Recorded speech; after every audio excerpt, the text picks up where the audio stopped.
Hi, Shawna. Hello. Thank you so much for helping I was my like, make project. sure you're in the picture. Hello. I think I'm good. Okay, cool. So first of all, thank you for helping my project. Of course. I still can't believe you're doing this. This is mind-boggling to me.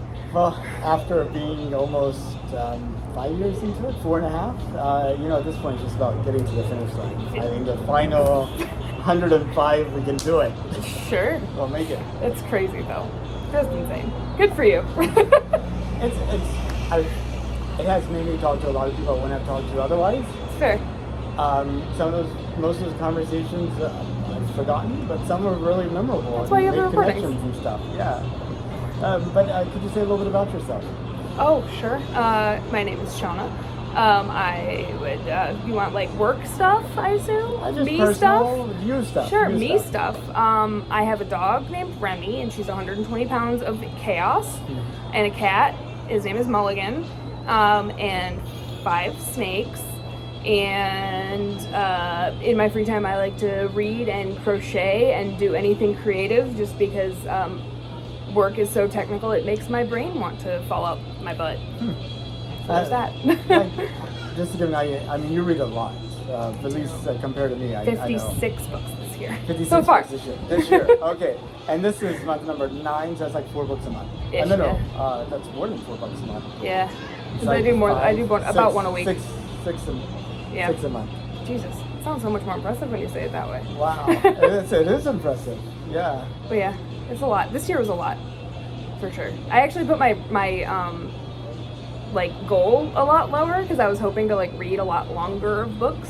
I've been meaning to read what's it called?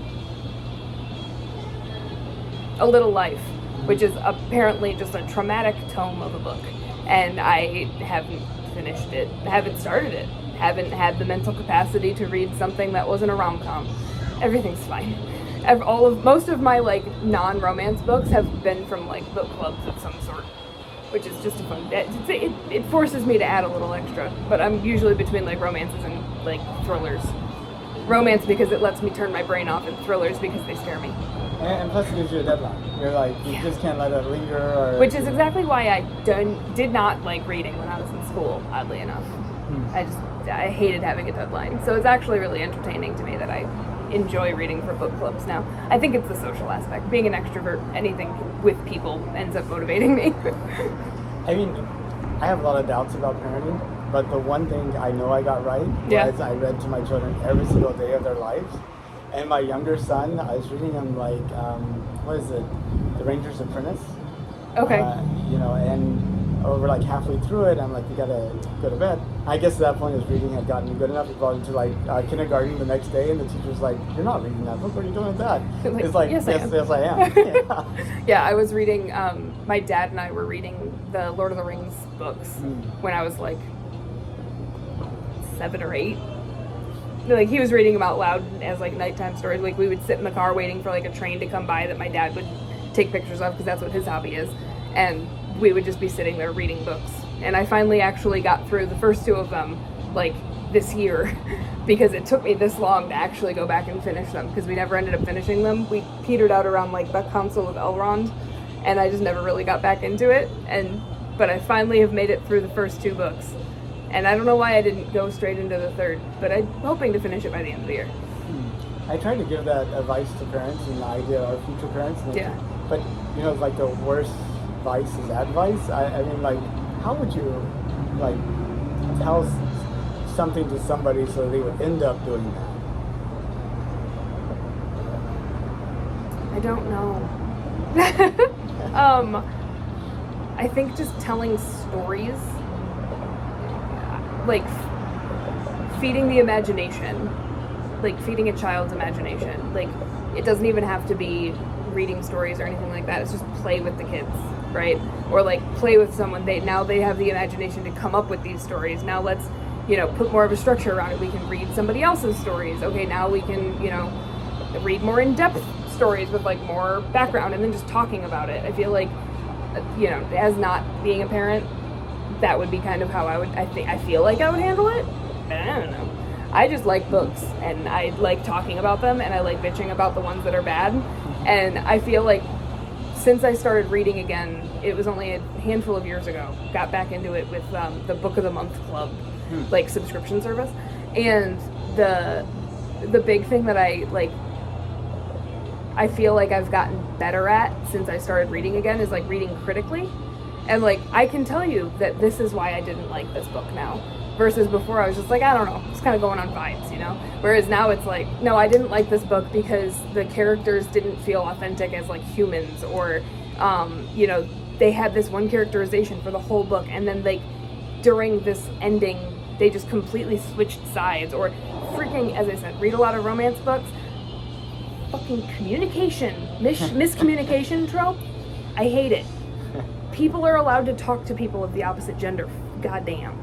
Hot, like, ugh, just very frustrating. And then like I see a lot of stuff that like is extremely bad relationship building as like these main characters in these romance books, and I'm just like, I'm gonna throw this against a wall because I hope nobody ever reads it and thinks that this is a good relationship, even though it's the one that is like meant to be the good relationship in this story.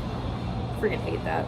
It's all relative, huh? Yeah. You've got bad enough relationships, anything slightly better. Good. Yeah, like my bar is pretty low for romance, and it still regularly doesn't get met. Oh wow. For like, yeah, like on my list of books that I've read this year, I said like 56 books, I think I have like maybe 6 that I've rated a 5-star. Like, to be fair though, I also have a weird rating system of 5 is like, I want a copy of this book on my shelf. 4 is, I enjoyed this. This was good. I'll recommend it to many of my friends. 3 is, it exists and I read it and I probably won't think about it anymore. 2 is, I didn't like this, but I understand why people would. And 1 is, I didn't like this and don't think you should either. And so I feel like a lot of people don't go with that same mentality. Like, everybody says that 2 for them is like, this book was horrible. And I'm like, no, that's what 1 is for. 2 is just, like, I can admit that there's a good book that just wasn't for me, you know? I would still potentially recommend a 2-star book. If I feel like it's something that you would enjoy, I would still recommend it to you. But I also feel bad giving anybody a 2-star review on, like, Goodreads or something, because that messes them up for Amazon. And, like, I know that's how a lot of authors make their income, is just from, like, Amazon books. And so that's the other good thing about using Storygraph instead of Goodreads, is that it doesn't, like, Storygraph is like heart mode. Like, people because it is designed for readers, I find that it is, a lot of people actually give good rationale for why they rate things the way that they do. And I feel like if you're gonna have like a 5-star on Amazon would be a 4-star on Goodreads, would be a 3-star on Storygraph. And it's just because people are more critical, because they are like, it's designed to pull in people who actually are like, want to read and like enjoy reading and want to think critically about the books that they're reading. So yeah, that was a weird rant that I just went on.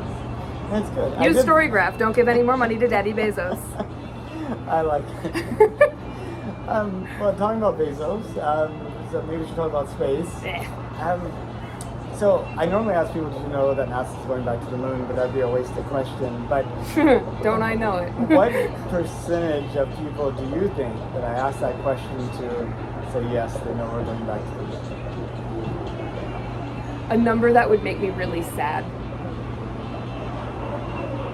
Like 70% wouldn't know. Yeah. I think it's closer to 80% would not know. About 70 was me being nice. Yeah, no. Damn it. No. And this is even people that agree to do an interview like this. So they're kind of like self-selected, at least willing to talk about space. Right.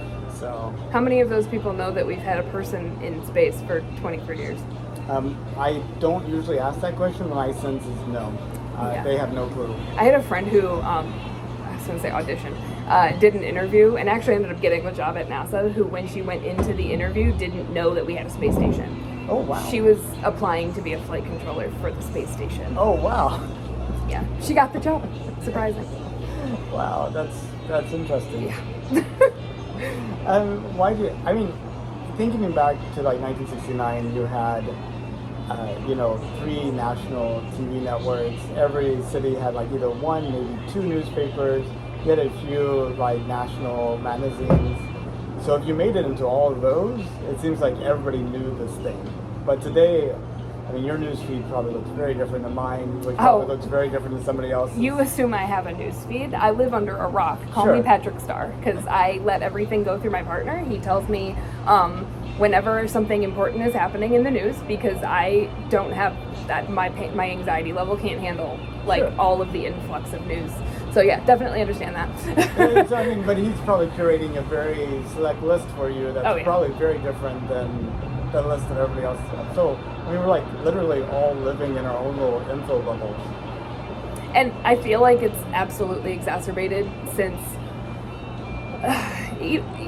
even in 10 years ago, right, there was a lot of online forums where people could talk to people of like-minded ilk, right? But they were mostly public forums, so you always had some limitation on what you could talk about. I do not want to know what goes on in some like Discord servers nowadays.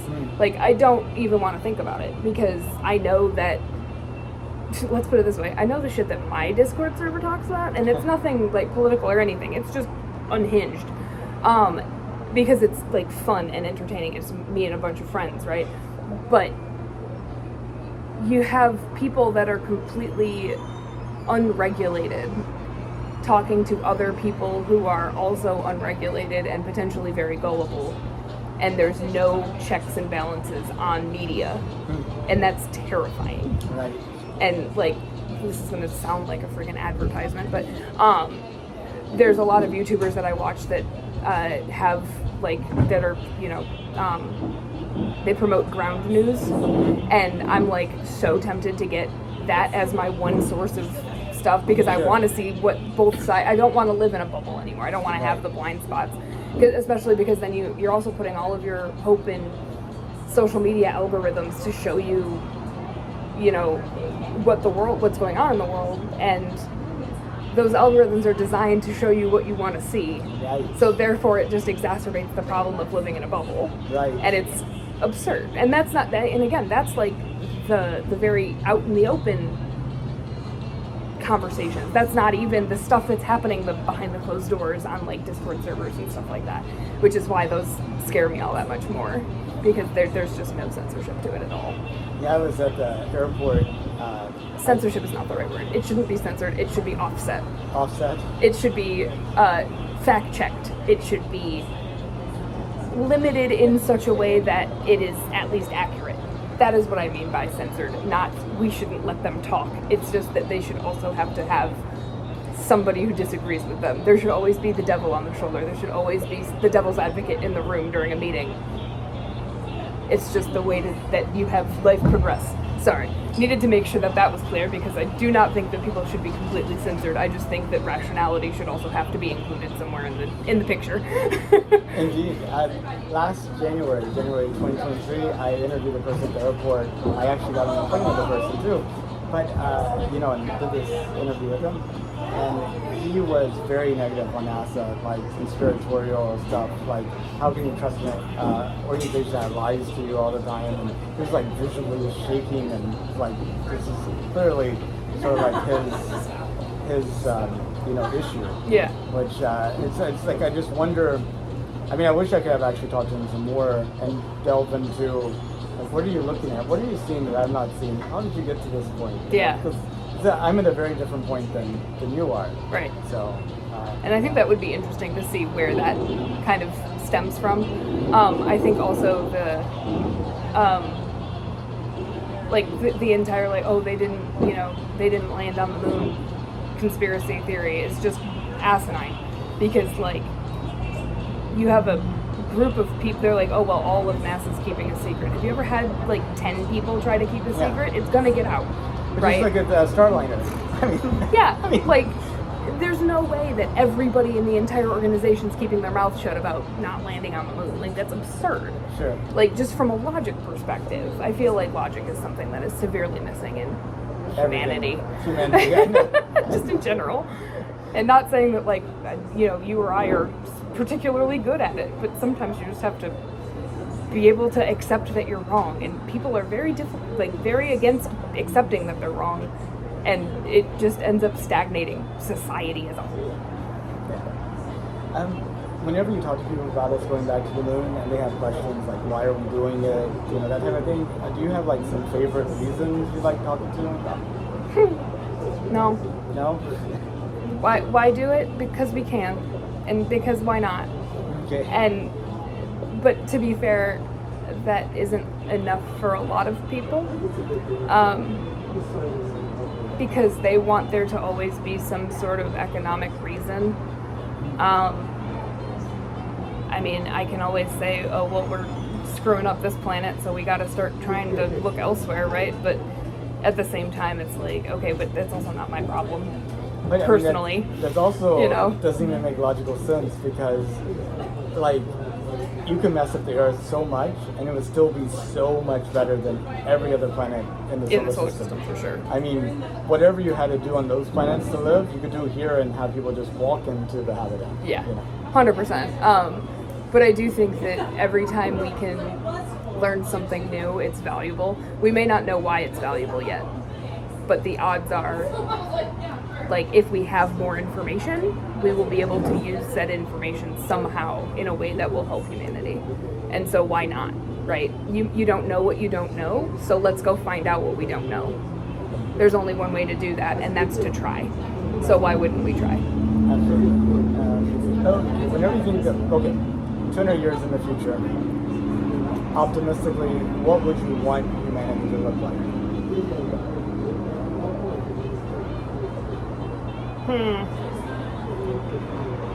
I mean, not extinct would be where I'd start. That'd be cool if we, we're still alive. Okay. Just generically, humanity not being wiped out by climate change or massive world wars or something like that. That'd be super dope. Realistically, I don't think 200 years is enough to make a big enough dent in, like, on an evolutionary scale. So yeah, I think it's just, I hope that people keep getting educated. I hope that we average smarter than the previous generation. And I hope that we just learn something so that we can continue to exist. In the grand scheme of things, humanity is a blip on the scale of time, and I feel like it just makes the most sense to do the most that we can with the time that we have. So, I don't know, man. I just want us to not be extinct yet. That'd be cool. Do you see us on multiple worlds having, like... I see us at least on Mars. Okay.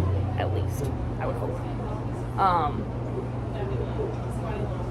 The problem is once you get past Mars, you got a long way to go before you have a even potentially livable habitat, because none of the gas giants are going to do it for you, But you got the moons of the gas giants. True. The moons of Jupiter are actually why I got a job at NASA. It was a video in sixth grade science class that went over like a bunch of the moons of Jupiter, and I was like, that's fucking cool, man. And so that was why I was like, I'm going to work at NASA. Don't know why yet, but I know I'm going to do it. And then in high school, I joined a robotics team, got into mechanical engineering, and that's how I ended up where I am now, right? Like, I decided that was where I wanted to go.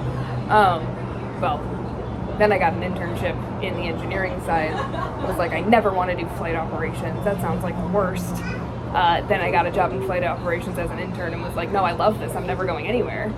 And so that's actually how I ended up here. But anyway, that's beside the point. I would hope that we are at least at Mars. I think it would be cool if we were on a moon. I don't think we're going to do it in 200 years, honestly. To be completely honest. Oh, wow. It's just if you think about the past 200 years, we didn't have electricity, we didn't have audio, like records, we have famine, there's a regular occurrence. I think there's going to be a lot of new technologies on Earth. I don't necessarily think the priority will be getting past Mars in a hurry. And then you're also looking at, orbital timescales. When's the next time that would be optimal to launch to go to Jupiter? I couldn't answer that question off the top of my head, but, I don't know. I think there's also technology jumps that need to be made in propulsion, things like that I agree. A lot can happen in 200 years. and I can only hope for another like technological revolution, as it were. But I don't know. I feel like, you know, it took us 50 plus years to get back to the moon. So we're not quite there. And we're not quite there yet, right? So I feel like if you go on like a 50 to 60 year time scale just to go back to some place we've been, I don't necessarily think we won't have gone to another place. I think we will have a presence on Moon. I think we'll have a presence on Mars. I don't necessarily think that we will have a presence beyond that. I think we'll do a lot of exploration, a lot of unmanned missions, a lot of science missions, things like that beyond there. But I think from a humanity perspective, which as somebody who works at Johnson Space Center, that's kind of what I think in terms of, I don't think we'll be much past that in 200 years. But maybe I'm just a pessimist. I don't know. I mean, some would say that's even optimistic, just having a human presence on Mars. Yeah. I'm hoping that there's something like that, because I do think that there's a lot to learn, and I do think it would be worthwhile. But I think being that it is a government enterprise, there's a chance that votes don't go our way for a handful of elections and ends up setting us back by another 10 to 50 years, you know? So, I don't know. As I said, if humans are still haven't torched the earth by then, I'll be happy. I know, I set a low bar. Set a low bar. Like, make sure people can exceed it. That's my goal. And I appreciate that as an instructor. Yeah. Like, please do me something I could jump over. Yeah, I'm happy for people to jump over it, but I am gonna set the bar where it needs to be and then let everybody exceed it, because that's at least you get the sense of yeah, I did something. They did better than I expected. You know, that's always a good feeling. Absolutely. If you could you take a trip to space? Yeah, I would do it. How far would you go? Moon. Moon? I mean, I would go to Mars. I would need like a 5% chance of someday being able to come back. Okay. Maybe. I don't know. I'd be okay with a one-way trip. I don't know. It depends on if my parents were still alive or not. Like, or if they'd be willing to go with you. No, they wouldn't. I don't think so. They aren't healthy enough to go with me. I'm not healthy enough to go with me, to be honest, but, you know, we can hope. Do you think you'll have an opportunity in your lifetime to go into space, even if it's like a suborbital trip? No. I think it would be cool if that was an option. I think monetarily, like... You don't see the price coming down? No. Not far enough down that I would be. Let me put it this way. The price might be low enough, but not at a safety standard that I would be okay with doing it. Sure. Or the safety standard would be high enough, but the price would be too high for me to want to do it. It's like you don't want to go, what was it, Ocean Gate? You don't want to be on the Ocean Gate version of suborbital flight. I shouldn't say that. Never mind. Yeah. I don't want to be on the Blue Origin version of it, so. But, yeah, would it be fun? Yes. Do I think it would be safe and also economically viable? I don't think so, not in my lifetime. Well, maybe if I had kids, maybe in your kids' life. My kids like that? Maybe then. I think it would be really cool if we could figure out how to do, like, maybe not even suborbital, but like long distance travel, like terrestrial travel. Mm-hmm. You know, supersonic terrestrial travel. So like, I would love to be able to go to France over like less than 9 hours. That'd be great. Yeah. You know. I think that'd be really cool. I think that would be something that would happen. Potentially. I mean, if you get like the ballistic part, you go like weightlessness, right. You go above the atmosphere, Right. You're like, I'm in space. I don't even care. I just want the Concorde back. That's all I want. I just want the Concorde.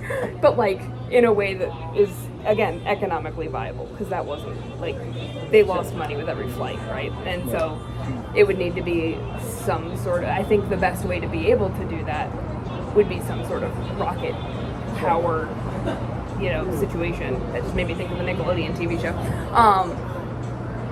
But like, that would be cool. I would do that. If it went completely suborbital, I think that would also be neat. I don't know if I would if I don't know if I personally see it going above stratosphere. Definitely out of toposphere into stratosphere and then back. I think that would be very reasonable, especially for travel that goes the direction of, or the opposite direction of Earth. Or with the direction of Earth? I don't know which one. No, it would be like here going that way. So go opposite. Yeah, because as long as you get high enough that the Earth turns underneath you. Yeah. I want it to be faster for me to fly to Japan going east than it is for me to fly to Japan going west. Okay. Because that means I'm out of the atmosphere. Like, I'd have to go further, but I would be going faster because the Earth would be turning underneath me more efficiently. I think that's the right direction. Anyway. Well, those are my standard questions. Anything you think you good to add, or any questions for me? What's your favorite part about what you do, getting somebody to the moon someday? I mean, just a sense of, I guess, manifest destiny is like the American dream. The American dream. But you know, I mean, how mind-blowing would it be for the world to be able to look up and see evidence of humanity on the moon? I mean, like, in uncontrovertible evidence, like that, regardless of what it is. I mean, I would even say something as vulgar as a Pepsi ad. Yeah. You know, but oh my God, think of the advertising opportunities. I'm picturing Spaceballs, but moon travel. Sure, but I mean, but you're like, we got there. Yeah. It's like, I mean, obviously we're doing something there, and then for that to stimulate the conversation of, we could go other places, we could do other things. Yeah. I mean, we could argue about what we should be doing, but at least we wouldn't be arguing about, you know, can we go, did we go? Do you think once we get to the moon, it would snowball to go farther faster?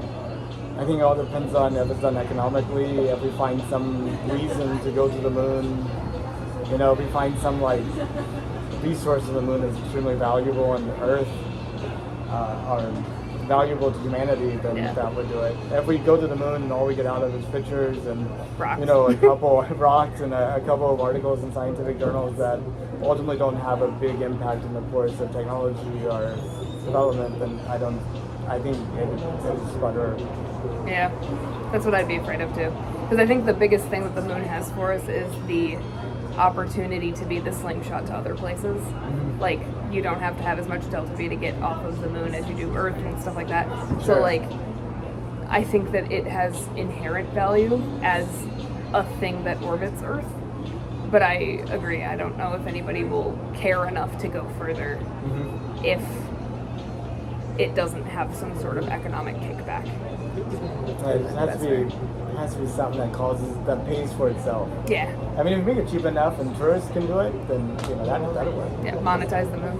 Yeah. Love that. You know, advertising. Advertising, exactly. Just put a big old massive meatball that's like visible for the whole thing. Wow. The biggest meatball. That'd be funny. That would be, we don't claim it.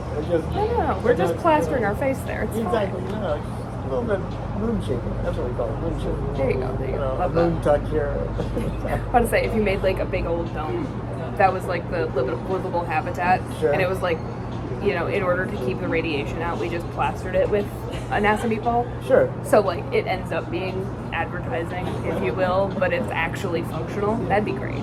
Right. Like it just happens to be in the shape. Yeah. Like I think in the UK they have something about you can't have advertising on like skyscrapers, and some Makes company sense. like XOX they actually had that, and they're like, oh, it's the windows being lit up. Exactly. Yeah. Something like that. Yeah, that makes sense. Otherwise, everywhere would just look like New York City. Sure. Times Square. Well, thank you so much for participating in my project. It's such a pleasure to get to talk to you. Oh man, lucky you. I am. Cool.